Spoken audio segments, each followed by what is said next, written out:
I just spent the last week writing more for the tabletop RPG I'm making, Saloon.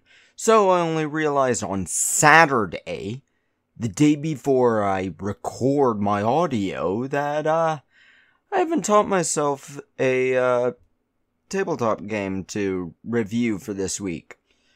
I just got paranoia, so I'm teaching myself that. But until then, let me talk about my favorite class in any tabletop game.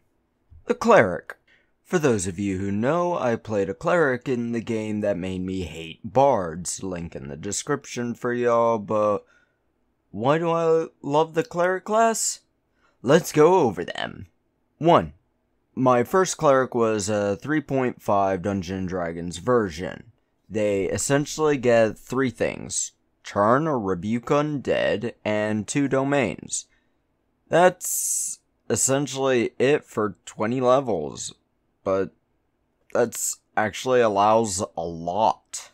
The Turn Undead can either make undead under so many hit dice, depending on your roll and your ability score, just disintegrate them if you have a high enough roll.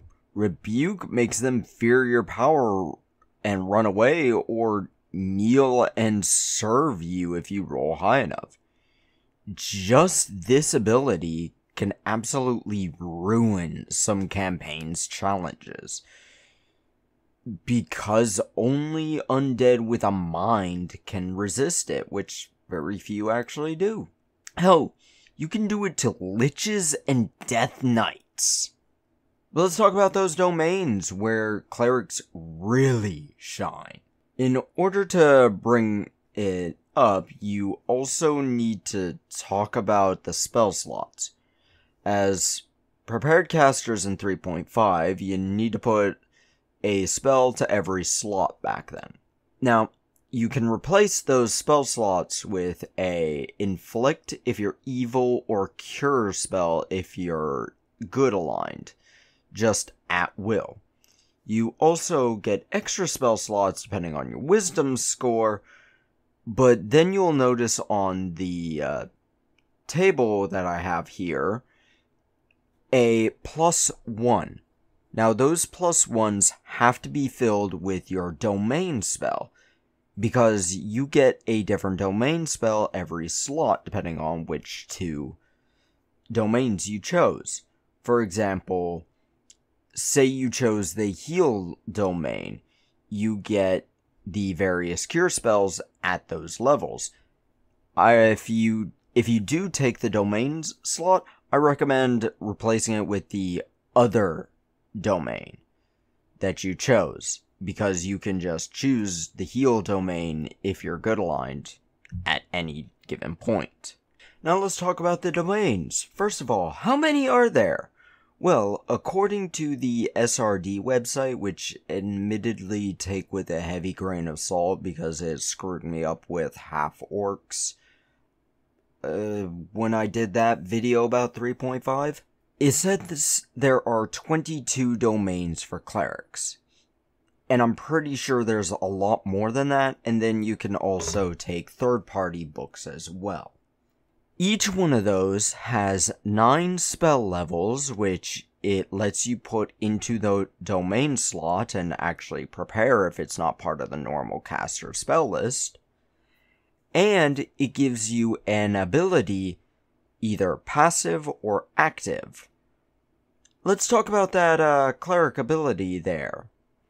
Now, let's use protection as an example.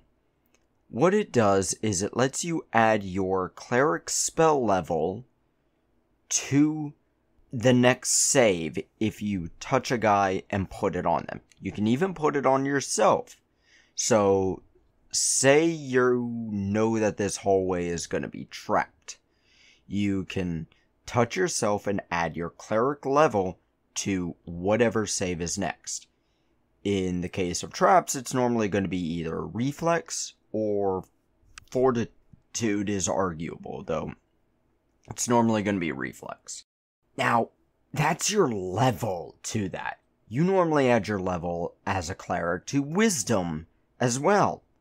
So, say you end up going up against a mother who's casting magic left, right, and center. Touch yourself, boom, wisdom. Touch your friend next turn, boom, wisdom boosted. Or rather, maybe he casts fireball, reflex boosted. It's honestly ridiculous, and if you put it on a rogue, unnecessary, but still absolutely ridiculous. Now, let's go back to that healing domain ability. What does that do? Well, it lets you add +1 to the healing amount. So, actually pretty good. So, say you're level 2, you get to add 3 to cure light wounds because of your level. That's fantastic. Then we can add other things as well. For example, spell focus. Add another 1 to the caster level there. So you're healing at 4 then, at level 2. Then we can add a busted ass feat. Augment healing, which adds 2 points of healing per spell level. So, cure light wounds at level 1. You're at level 2, caster level. So, that is 6 extra healing, which, from what I understand, breaks the maximum per level healing of 5. Because you're only getting 4 from your levels. Then, the 1d8, so let's assume it gets average, 8 there. Then, the 2 from the spell level itself. So, you get 10 healing with an average die roll. Honestly, this feat there is absolutely ridiculous. Like, it is insane how much it does. Of course, this goes up to 9, which means you can get an extra 18 with certain levels, spells, just from this. And that's not even going into their capabilities. Now, let's look at weapon proficiencies. All simple weapons and whatever your deity marks as their favored weapon. If you're a war domain, you also get weapon focus as a bonus feat and martial weapon proficiency as a bonus feat at level 1 if your divine weapon is a martial weapon. But what about armor? They may hit alright, but 5th edition clerics only get light armor and medium armor, so that's all that 3.5 clerics get, right? No, they also get heavy armor proficiency and all shields excluding tower shields. Paladins in 3.5 were actually a diet cleric back then. But that's 3.5 clerics. What about Pathfinder clerics? Given 5th edition took a lot from Pathfinder clerics, right? They get 1 domain, medium armor, no weapon proficiency, right?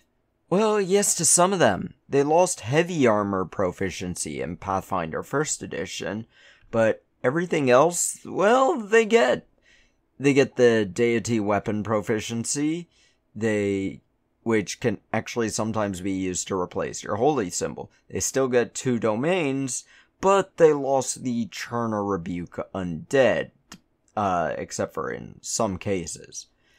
But that gets replaced with Channel Energy, and you get to choose positive or negative depending on your deity. If it's neutral, you can choose both.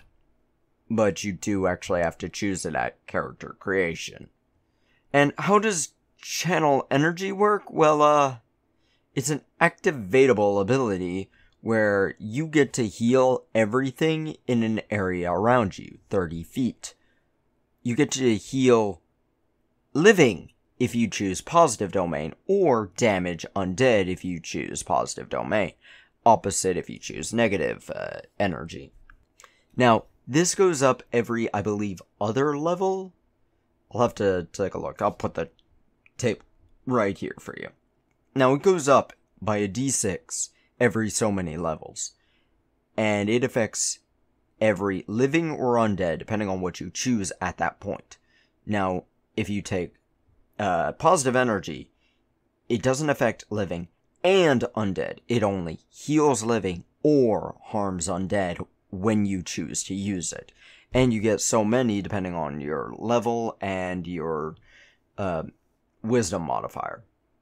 But what about Pathfinder 2nd Edition? Is that different? I'll be honest, I'm having trouble with it. Because of how Pathfinder 2nd Edition works, it's kind of insane to try and figure it out. So, I'm going to just leave the chart up here, but that doesn't actually clarify anything because you still got the feats that work with 2nd Edition Pathfinder, including class feats, racial feats, and skill feats. It's kind of insane, really. But, yeah, Cleric's honestly probably the most customizable class in the game. You want to build a tank? You can do it. You want to build a healer? You can do it. You want to build a nature boy that isn't afraid of heavy armor? I'm looking at you, druid. You can do it. In fact, the druid actually used to be a subclass for the cleric, but that's 1st edition right there. There's so much you can do with the cleric and all of it can be absolutely busted. In every edition, the cleric is just a ridiculously overpowered thing. And, you know, you can do that accidentally too. One of my, now Tuesday, used to be Wednesday game guys, made a cleric in Pathfinder of the Chaos and Luck domain. What do those abilities do? Touch a thing, give it what 5th edition calls advantage or disadvantage on the next round. If it's an ally, advantage on all d20. If it's an enemy, disadvantage on all d20s for the next round. Which is kind of busted given how many rolls it can end up making with saves and attack rolls. But yeah, clerics. Absolutely busted, easy to break, even accidentally. But now I'm gonna go back to finishing Saloon, so shove off.